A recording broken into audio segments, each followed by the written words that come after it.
2 जानेवारीच्या रात्री इचलकरंजीतील विकली मार्केट परिसरातून महेश जाधव यांची दुचाकी चोरीला गेली होती. या प्रकरणी तक्रार प्राप्त झाल्यानंतर गुन्हे शोध पथकानं तांत्रिक विश्लेषण, गोपनीय माहिती आणि सीसीटीव्ही फुटेजच्या आधारे तपास सुरू केला. तपासादरम्यान संशयित संतोष फासे याला पोलिसांनी ताब्यात घेतलं. चौकशीत फासे याचं इचलकरंजी, शिवाजीनगर, गांधीनगर आणि जुना राजवाडा पोलीस ठाण्यांच्या हद्दीत दुचाकींची चोरी केल्याची कबुली दिली आहे.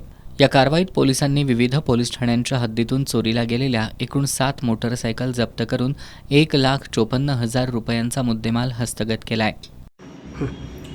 आज इचलकरंजी पोलीस स्टेशन अंतर्गत पोलीस स्टेशनचे पोलीस निरीक्षक, डीबी पथक आणि इतर अधिकारी यांनी इचलकरंजी पोलीस ठाणे या व्यतिरिक्त शिवाजीनगर पोलीस ठाणे, गांधीनगर पोलीस ठाणे, जुना राजवाडा पोलीस स्टेशन या अंतर्गत ज्या 7 चोरीला गेलेल्या मोटरसायकल होत्या त्या आरोपीकडून रिकवर केलेल्या आहेत.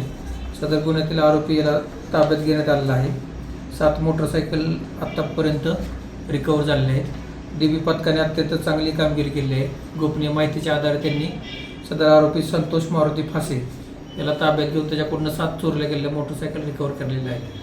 या कारवाईत पोलीस निरीक्षक महेश चव्हाण, पोलीस उपनिरीक्षक Govind Kolekar, police head constable Anil Patil, Uday Karde, Firoz बेग, अमर शिरढोणे, विजय माळवदे आणि सूरज चव्हाण यांनी सहभाग घेतला होता.